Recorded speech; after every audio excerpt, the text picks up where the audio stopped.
warahmatullahi wabarakatuh. Nama saya Dwi Mirsa Okta Islamia. Saya mau mempresentasikan materi tentang metode variabel costing. Variabel costing yaitu harga pokok produksi. Variabel yang merupakan salah satu cara penentuan harga pokok produksi yang dapat membebankan setiap elemen biaya produksi seperti biaya overhead, biaya bahan baku, dan biaya tenaga kerja. Dengan cara menentukan harga pokok produksi ini akan menentukan syarat apa aja yang termasuk ke dalam metode variabel costing, yaitu sebagai berikut. 1. Biaya bahan baku langsung. 2. Biaya tenaga kerja langsung. 3. Biaya komisi. 4. Biaya upah lembur. Dan 5. Biaya kebutuhan alat-alat produksi. Tujuan adanya variabel costing. Pada saat mengambil keputusan dalam jangka pendek, adanya tujuan variabel costing merupakan penentuan harga pokok produksi dengan memenuhi keinginan pihak manajemen ketika ingin mendapatkan suatu informasi. Dengan cara tersebut dapat dilihat sebagai berikut. Pertama, dalam segi pihak manajemen, berguna dalam mengetahui adanya kontribusi dengan menentukan besarnya laba pada rencana yang dilalui dan dianalisa sebagai hubungan cost, volume, profit dengan adanya pengambilan keputusan bagi pihak manajemen dengan jangka pendek. Kedua, dalam segi pihak manajemen, yaitu dapat memudahkan dan dapat mengendalikan kegiatan operasional yang sudah berjalan, sehingga bisa menetapkan dan bertanggung jawab kepada departemen lain pada suatu perusahaan. Kelebihan pada variabel costing. Ada 3 kelebihan. Kelebihan pertama, dapat menentukan pengambilan informasi jangka pendek.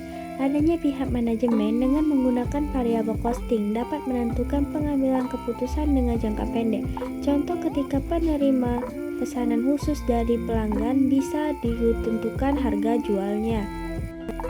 Kelebihan kedua, dapat merencanakan laba jangka pendek dari pihak manajemen untuk mendapatkan suatu informasi laba dengan jangka pendek.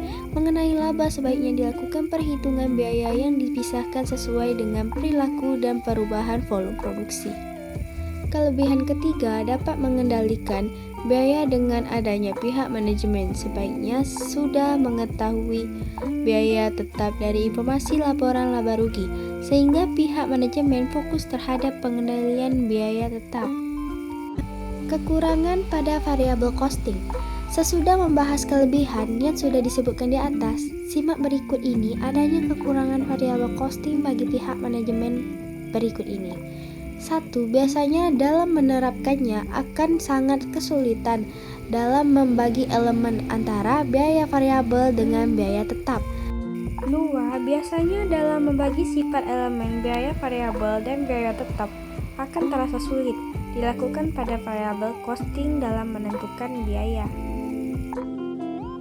3. Untuk pihak manajemen sangat penting ketika tetap harus melakukan pelaporan keuangan laba rugi untuk keperluan eksternal, walaupun cara mengimplementasikannya tidak sesuai dengan standar akuntansi. 4. Dalam penentuan laba dengan volume penjualan menggunakan variable costing sangat cocok digunakan pada produk yang tidak bersifat musiman. Jika perusahaan menggunakannya pada produksi yang bersifat musiman, pasti akan mengalami kerugian yang besar. Baiklah, hanya itu yang bisa saya sampaikan. Maaf jika ada kekurangan. Saya ucapkan terima kasih. Wassalamualaikum warahmatullahi wabarakatuh.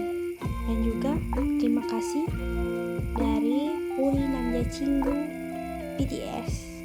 Dadah, goodbye, annyeong.